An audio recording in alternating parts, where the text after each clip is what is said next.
ಎಲ್ಲರಿಗೂ ನಮಸ್ಕಾರ ಸ್ನೇಹಿತರೆ. ನೀವು ಊಹಿಸಿಕೊಳ್ಳಲು ಸಾಧ್ಯವಾಗದಂತಹ ಕಷ್ಟದಲ್ಲಿದ್ದೀರಾ? ಎಷ್ಟೇ ದುಡಿದರೂ ಕೈಯಲ್ಲಿ ಬಿಡಿಗಾಸು ನಿಲ್ಲುತ್ತಿಲ್ಲವೇ? ಸಾಲಬಾಧೆ, ಮನೆಯಲ್ಲಿ ಜಗಳ, ಮನಸ್ಸಿಗೆ ನೆಮ್ಮದಿಯೇ ಇಲ್ಲದಂತಾಗಿದೆಯೇ? ಹಾಗಾದರೆ ಇವತ್ತಿನ ಈ ವಿಡಿಯೋ ನಿಮಗಾಗಿ, ಕೇವಲ ನಿಮಗಾಗಿ ಮಾತ್ರ. ಕೇವಲ ಉಪ್ಪು ಮತ್ತು ನಿಮ್ಮ ಅಡುಗೆ ಮನೆಯಲ್ಲಿರುವ ಸಾಸಿವೆ. ಹೌದು, ಕೇವಲ ಇವೆರಡೇ ವಸ್ತುಗಳನ್ನು ಬಳಸಿ ಮಾಡುವ ಒಂದು ಸಣ್ಣ ತಂತ್ರದಿಂದ ಮುಂದಿನ 60 ನಿಮಿಷಗಳಲ್ಲಿ ನಿಮ್ಮ ಅದೃಷ್ಟ ಹೇಗೆ ಬದಲಾಗುತ್ತದೆ ಎಂದು ನೀವೇ ತಿಳಿದರೆ ಸ್ವತಃ ನೀವೇ ಆಶ್ಚರ್ಯಪಡುತ್ತೀರಾ. ಇದು ಸುಮ್ಮನೆ ಹೇಳುತ್ತಿರುವ ಮಾತಲ್ಲ. ಇದು ಸಿದ್ಧಿಶಾಸ್ತ್ರದಲ್ಲಿ ಉಲ್ಲೇಖವಾಗಿರುವ ಅತ್ಯಂತ ಶಕ್ತಿಶಾಲಿ ರಹಸ್ಯ. ಇದನ್ನು ಮಾಡಿದ ಕೆಲವೇ ಗಂಟೆಗಳಲ್ಲಿ ಹಣದ ಹರಿವು ನಿಮ್ಮ ಮನೆಯ ಕಡೆಗೆ ತಿರುಗುತ್ತದೆ. ಆದರೆ ಎಚ್ಚರ, ಈ ಪರಿಹಾರವನ್ನು ಮಾಡುವಾಗ ನೀವು ಮಾಡುವ ಒಂದು ಸಣ್ಣ ತಪ್ಪು ಕೂಡ ಫಲಿತಾಂಶವನ್ನು ಕೆಡಿಸಬಲ್ಲದು. ಹಾಗಾಗಿ ಆ ತಪ್ಪು ಯಾವುದು ಮತ್ತು ಆ ಮಣ್ಣಿನ ಪಾತ್ರೆಯನ್ನು ಮನೆಯ ಯಾವ ಮೂಲೆಯಲ್ಲಿ ಇಟ್ಟರೆ ತಕ್ಷಣ ಪರಿಹಾರ ಸಿಗುತ್ತದೆ ಎಂಬ ರಹಸ್ಯವನ್ನು ತಿಳಿದುಕೊಳ್ಳಲು ಈ ವಿಡಿಯೋವನ್ನು ಸ್ಕಿಪ್ ಮಾಡದೆ ಕೊನೆಯವರೆಗೂ ನೋಡಿ. ಬನ್ನಿ, ನಿಮ್ಮ ಜೀವನವೇ ಬದಲಿಸಬಲ್ಲ ಆ ಅದ್ಭುತ ವಿಷಯದ ಕಡೆ ಹೋಗೋಣ. ಸ್ನೇಹಿತರೆ, ಮನುಷ್ಯನ ಜೀವನ ಅಂದ ಮೇಲೆ ಕಷ್ಟಗಳು ಬರುವುದು ಸಹಜ.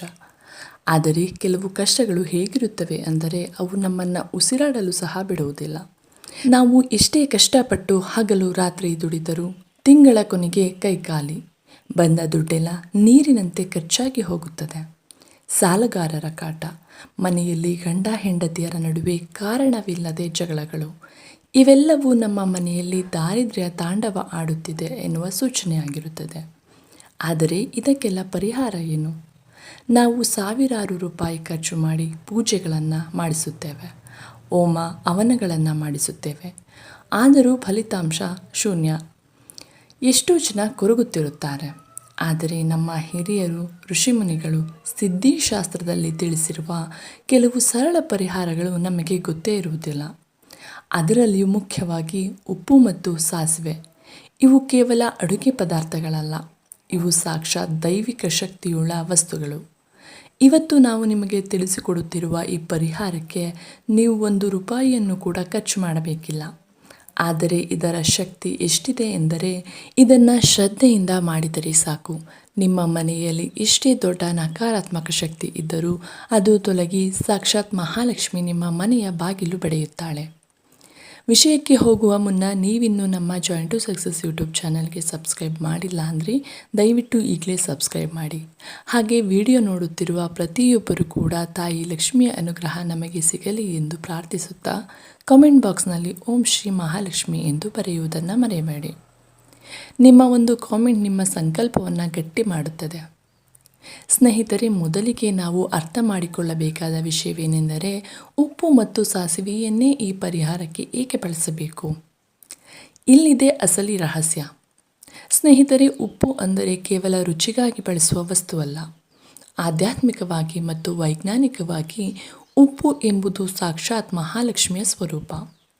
ಸಮುದ್ರ ಮಂಥನ ಮಾಡುವಾಗ ಲಕ್ಷ್ಮೀದೇವಿಯ ಜೊತೆಗೆ ಉಪ್ಪು ಕೂಡ ಹುಟ್ಟಿಕೊಂಡಿತ್ತು ಎಂಬುದು ಪುರಾತನ ಮಾತು. ಉಪ್ಪಿಗೆ ಇರುವ ಅದ್ಭುತ ಶಕ್ತಿ ಏನೆಂದರೆ ಅದು ತನ್ನ ಸುತ್ತಮುತ್ತಲಿರುವ ನಕಾರಾತ್ಮಕ ಎನರ್ಜಿಯನ್ನು ಹೀರಿಕೊಳ್ಳುತ್ತದೆ. ನಿಮ್ಮ ಮನೆಯಲ್ಲಿರುವ ದೃಷ್ಟಿದೋಷವಿರಲಿ, ಮಾಟ ಮಂತ್ರದ ಭಯವಿರಲಿ ಅಥವಾ ಯಾರದ್ದೇ ಕೆಟ್ಟ ಕಣ್ಣು ಬಿದ್ದಿರಲಿ, ಉಪ್ಪು ಅದನ್ನು ಸ್ಪಂಜಿನಂತೆ ಹೀರಿಕೊಳ್ಳುವ ಶಕ್ತಿಯನ್ನು ಹೊಂದಿದೆ. ಇನ್ನು ಸಾಸಿವೆ ವಿಷಯಕ್ಕೆ ಬರೋಣ. ಸಾಸಿವೆಗೆ ಸಿದ್ಧಿಶಾಸ್ತ್ರದಲ್ಲಿ ಉಗ್ರವಾದ ಶಕ್ತಿ ಇದೆ ಎಂದು ಹೇಳಲಾಗುತ್ತದೆ.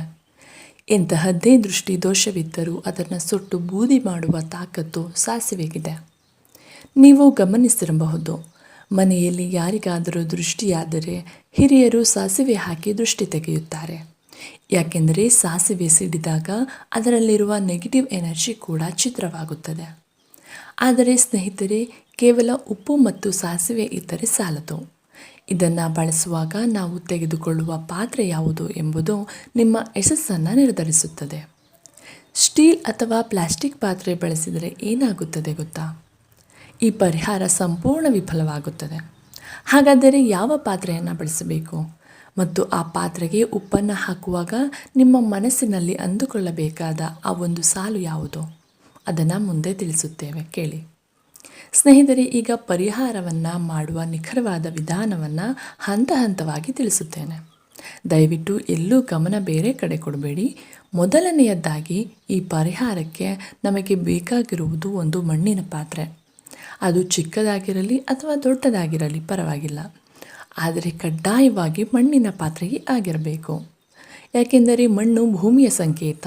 ಭೂಮಿ ತಾಯಿಯ ಶಕ್ತಿ ಮತ್ತು ಉಪ್ಪಿನ ಶಕ್ತಿ ಸೇರಿದಾಗ ಅಲ್ಲಿ ಒಂದು ಕಾಸ್ಮಿಕ್ ಎನರ್ಜಿ ಉಂಟಾಗುತ್ತದೆ. ನೀವು ಸ್ಟೀಲ್ ಅಥವಾ ಹಿತ್ತಾಳೆ ಅಥವಾ ಪ್ಲಾಸ್ಟಿಕ್ ಬಳಸಿದರೆ ಅದು ನಕಾರಾತ್ಮಕ ಶಕ್ತಿಯನ್ನು ಬಂಧಿಸಿಡಲು ಸಾಧ್ಯವಾಗುವುದಿಲ್ಲ. ಈಗ ಮಣ್ಣಿನ ಪಾತ್ರೆಯನ್ನು ತೆಗೆದುಕೊಂಡು ಅದರಲ್ಲಿ 3 ಹಿಡಿ ಕಲ್ಲು ಉಪ್ಪನ್ನು ಹಾಕಬೇಕು. ನೆನಪಿಡಿ, ಪುಡಿ ಉಪ್ಪು ಬಳಸಬೇಡಿ, ಕಲ್ಲು ಉಪ್ಪು ಮಾತ್ರ ಬಳಸಬೇಕು. 3 ಇಡಿ ಯಾಕೆ? ಸತ್ವ, ರಜಸ್ ಮತ್ತು ತಮಸ್ ಎಂಬ 3 ಗುಣಗಳ ಶುದ್ಧೀಕರಣಕ್ಕಾಗಿ 3 ಇಡಿ ಉಪ್ಪನ್ನು ಬಳಸಬೇಕು. ಉಪ್ಪನ್ನು ಹಾಕಿದ ನಂತರ ಅದರ ಮೇಲೆ 1 ಟೇಬಲ್ ಸ್ಪೂನ್ ಸಾಸಿವೆಯನ್ನು ಹಾಕಬೇಕು. ಅದು ಕರಿ ಸಾಸಿವೆ ಆಗಿರಲಿ ಅಥವಾ ಬಿಳಿ ಸಾಸಿವೆ ಆಗಿರಲಿ, ನಿಮ್ಮ ಮನೆಯಲ್ಲಿ ಯಾವುದು ಇದೆಯೋ ಅದನ್ನು ಬಳಸಿ. ಈಗ ಉಪ್ಪು ಮತ್ತು ಸಾಸಿವೆ ಪಾತ್ರೆಯಲ್ಲಿ ಆದರೆ ನಿಜವಾದ ಮ್ಯಾಜಿಕ್ ಶುರುವಾಗುವುದು ಈಗ. ಈ ಪಾತ್ರೆಯನ್ನು ಹಿಡಿದುಕೊಂಡು ನೀವು ಮನೆಯಲ್ಲಿ ಓಡಾಡುವಾಗ ಒಂದು ನಿರ್ದಿಷ್ಟ ದಿಕ್ಕಿನಿಂದಲೇ ಶುರು ಮಾಡಬೇಕು.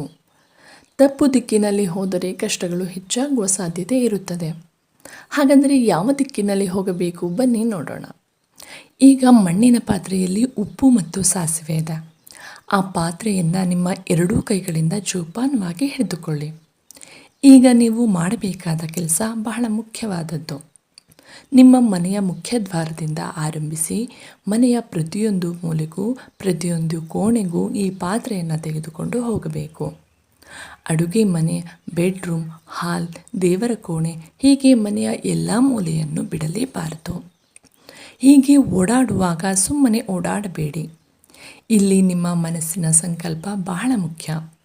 ನೀವು ನಡೆಯುವಾಗ ಹೀಗೆ ಸಂಕಲ್ಪ ಮಾಡಿ: ನನ್ನ ಮನೆಯಲ್ಲಿರುವ ಆರ್ಥಿಕ ಕಷ್ಟಗಳು, ದಾರಿದ್ರ್ಯ, ಅನಾರೋಗ್ಯ ಮತ್ತು ಎಲ್ಲ ನಕಾರಾತ್ಮಕ ಶಕ್ತಿಗಳು ಈ ಉಪ್ಪು ಮತ್ತು ಸಾಸಿವೆ ಎಳೆದುಕೊಳ್ಳುತ್ತಿದೆ.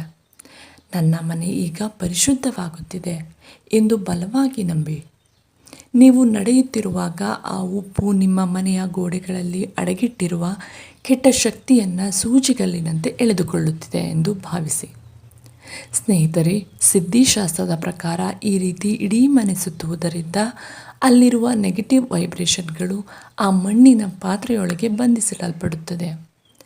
ಮನೆಯ ಪೂರ್ತಿ ಸುತ್ತಿದ ನಂತರ ಆ ಪಾತ್ರೆಯನ್ನು ಎಲ್ಲೆಂದರಲ್ಲಿ ಇಡುವ ಹಾಗಿಲ್ಲ. ಅದನ್ನು ಇಡಲು ಒಂದು ರಹಸ್ಯ ಜಾಗ ಬೇಕು.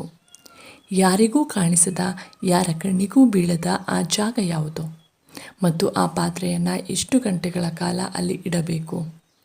ತಪ್ಪಿಯೂ ನೀವು ಅದನ್ನು ಬೇಗ ತೆಗೆದರೆ ಏನಾಗುತ್ತದೆ? ಈ ಸಣ್ಣ ತಪ್ಪು ನಿಮ್ಮ ಇಡೀ ಪರಿಶ್ರಮವನ್ನು ಹಾಳು ಮಾಡಬಲ್ಲದು. ಹಾಗಾಗಿ ಮುಂದಿನ ಮಾತುಗಳನ್ನು ಎಚ್ಚರಿಕೆಯಿಂದ ಕೇಳಿ ಸ್ನೇಹಿತರೆ.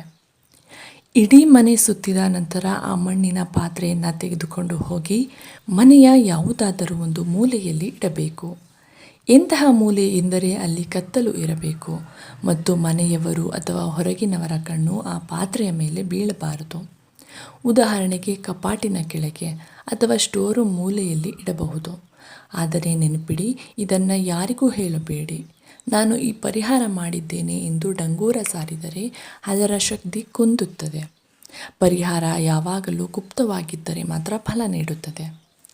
ಈಗ ಸಮಯದ ಬಗ್ಗೆ ಗಮನ ಕೊಡಿ. ಈ ಪರಿಹಾರವನ್ನು ವಾರದ ಯಾವುದೇ ದಿನ ಸಂಜೆ ಸಮಯದಲ್ಲೇ ಮಾಡಬೇಕು. ಸಂಜೆ ದೀಪ ಹಚ್ಚುವ ಸಮಯ ಅಥವಾ ಕತ್ತಲಾದ ನಂತರ ಮಾಡುವುದು ಶ್ರೇಷ್ಠವಾಗಿರುತ್ತದೆ.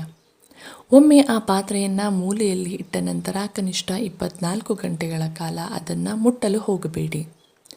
60 ನಿಮಿಷಗಳಲ್ಲಿ ಬದಲಾವಣೆ ಅಂದೇನಲ್ಲ. ಹೌದು, ನೀವು ಆ ಪಾತ್ರೆಯನ್ನು ಮೂಲೆಯಲ್ಲಿ ಇಟ್ಟ 60 ನಿಮಿಷಗಳ ಒಳಗೆ, ಅಂದರೆ 1 ಗಂಟೆಯ ಒಳಗೆ ನಿಮ್ಮ ಮನಸ್ಸಿನಲ್ಲಿ ಒಂದು ಭಾರವಿಲ್ಲದ ಹಗುರ ಭಾವನೆ ಮೂಡುತ್ತದೆ. ಮನೆಯ ವಾತಾವರಣದಲ್ಲಿ ಶಾಂತಿ ನೆಲೆಸುವುದನ್ನು ನೀವು ಗಮನಿಸುತ್ತೀರಿ. ಯಾವುದೇ ರೂಪದಲ್ಲಿ ಒಳ್ಳೆಯ ಸುದ್ದಿ ಬರುವ ಸೂಚನೆ ಸಿಗುತ್ತದೆ. ಆದರೆ 24 ಗಂಟೆಗಳ ನಂತರ ಆ ಪಾತ್ರೆಯನ್ನು ಏನು ಮಾಡಬೇಕು? ಇಲ್ಲೇ ಎಲ್ಲರೂ ತಪ್ಪು ಮಾಡುವುದು. ದಯವಿಟ್ಟು ಆ ಉಪ್ಪನ್ನು ಕಸದ ಬುಟ್ಟಿಗೆ ಹಾಕಬೇಡಿ. ಹಾಗಾದರೆ ಎಲ್ಲಿ ಹಾಕಬೇಕು? ಸ್ನೇಹಿತರೆ, 24 ಗಂಟೆ ಕಳೆದು ಮಾರನೆಯ ದಿನ ರಾತ್ರಿ ಯಾರಿಗೂ ಕಾಣಿಸದ ಹಾಗೆ ಆ ಪಾತ್ರೆಯನ್ನು ತೆಗೆದುಕೊಂಡು ಮನೆಯಿಂದ ಹೊರಬನ್ನಿ. ಆ ಉಪ್ಪು ಮತ್ತು ಸಾಸಿವೆಯನ್ನು ಹರಿಯುವ ನೀರಿಗೆ ಅಥವಾ ಕಾಲುವೆಗೆ ಬಿಡಬೇಕು. ಹರಿಯುವ ನೀರು ಇಲ್ಲದಿದ್ದರೆ ಯಾರೂ ತುಳಿಯದ ಮರದ ಬುಡದಲ್ಲಿ ಹಾಕಿ, ನಿರ್ಜನ ಪ್ರದೇಶದಲ್ಲಿ ಹಾಕಿ ಬನ್ನಿ. ಆದರೆ ನೆನಪಿಡಿ, ಹಾಕಿದ ನಂತರ ತಿರುಗಿ ನೋಡಬಾರದು. ನೇರವಾಗಿ ಮನೆಗೆ ಬಂದು ಕಾಲು ತೊಳೆದುಕೊಳ್ಳಬೇಕು. ಸ್ನೇಹಿತರೆ, ಈ ಪರಿಹಾರ ಕೇಳಲು ಸರಳ ಎನಿಸಬಹುದು, ಆದರೆ ಇದು ಕೆಲಸ ಮಾಡುವ ರೀತಿ ನಿಮ್ಮ ನಂಬಿಕೆಯ ಮೇಲೆ. ಇದನ್ನು ಮಾಡುವಾಗ ನೀವು ಕಠಿಣ ನಿಯಮಗಳನ್ನು ಪಾಲಿಸಬೇಕು. ಸ್ನೇಹಿತರೆ, ಈ ಪರಿಹಾರ ಮಾಡುವಾಗ ನೀವು ದೈಹಿಕವಾಗಿ ಶುದ್ಧವಾಗಿರಬೇಕು. ಮಹಿಳೆಯರು ಮುಟ್ಟಿನ ಸಮಯದಲ್ಲಿ ಇದನ್ನು ಮಾಡಬಾರದು. ಪರಿಹಾರ ಮಾಡುವ ದಿನ ಮನೆಯಲ್ಲಿ ಮಾಂಸಾಹಾರ ಅಥವಾ ಮದ್ಯಪಾನ ಸೇವನೆ ಮಾಡಬಾರದು. ಸಾತ್ವಿಕ ಆಹಾರವಿದ್ದರೆ ಲಕ್ಷ್ಮಿ ಬೇಗ ಒಲಿಯುತ್ತಾಳೆ. ನಾವು ಆಗಲೇ ಹೇಳಿದಂತೆ ಇದು ಯಾರಿಗೂ ಗೊತ್ತಾಗಬಾರದು.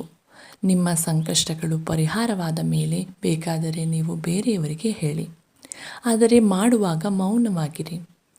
ಈ ರೀತಿ ಉಪ್ಪು ಮತ್ತು ಸಾಸಿವೆಯಿಂದ ನೀವು ಮಾಡಿದರೆ ನಿಮ್ಮ ಮನೆಯಲ್ಲಿ ಅಡಗಿದ್ದ ದಾರಿದ್ರ್ಯ, ಅಂದರೆ ನೆಗೆಟಿವ್ ಎನರ್ಜಿ, ಆ ಮಣ್ಣಿನ ಪಾತ್ರೆಯ ಜೊತೆಗೆ ಮನೆಯಿಂದ ಹೊರಹೋಗುತ್ತದೆ. ಅದು ಹೊರಹೋದ ತಕ್ಷಣ ಆ ಖಾಲಿ ಜಾಗವನ್ನು ತುಂಬಲು ಮಹಾಲಕ್ಷ್ಮಿ ನಿಮ್ಮ ಮನೆಗೆ ಐಶ್ವರ್ಯದ ರೂಪದಲ್ಲಿ ಬರುತ್ತಾಳೆ. ದುಡ್ಡು ಬೇಡ ಅಂದರೂ ಬರುವಂಥ ಯೋಗ ಕೂಡಿ ಬರುತ್ತದೆ. ಎಷ್ಟೋ ಜನ ಈ ಸರಳ ಪರಿಹಾರವನ್ನು ಮಾಡಿ ಇಂದು ಲಕ್ಷಾಧಿಪತಿಗಳಾಗಿದ್ದಾರೆ. ನಂಬಿಕೆ ಇಟ್ಟು ಕೆಲಸ ಮಾಡಿ. ಕೇವಲ 60 ನಿಮಿಷಗಳಲ್ಲಿ, ಅಂದರೆ 1 ಗಂಟೆಯೊಳಗೆ ನಿಮ್ಮ ಮನಸ್ಥಿತಿ ಮತ್ತು ಮನೆಯ ಪರಿಸ್ಥಿತಿ ಬದಲಾಗುವುದನ್ನು ನೀವೇ ಕಣ್ಣಾರ ನೋಡುತ್ತೀರಿ. ಸ್ನೇಹಿತರೆ, ಇವತ್ತಿನ ಈ ಮಾಹಿತಿ ನಿಮಗೆ ಇಷ್ಟವಾಗಿದ್ದರೆ ಲೈಕ್ ಮಾಡಿ, ಶೇರ್ ಮಾಡಿ. ಮುಂದಿನ ಇದೇ ರೀತಿಯ ಮತ್ತಷ್ಟು ಮಾಹಿತಿಗಳಿಗಾಗಿ ನಮ್ಮ ಚಾನಲ್ಗೆ ಸಬ್ಸ್ಕ್ರೈಬ್ ಆಗಿ. ಎಲ್ಲರಿಗೂ ಧನ್ಯವಾದಗಳು.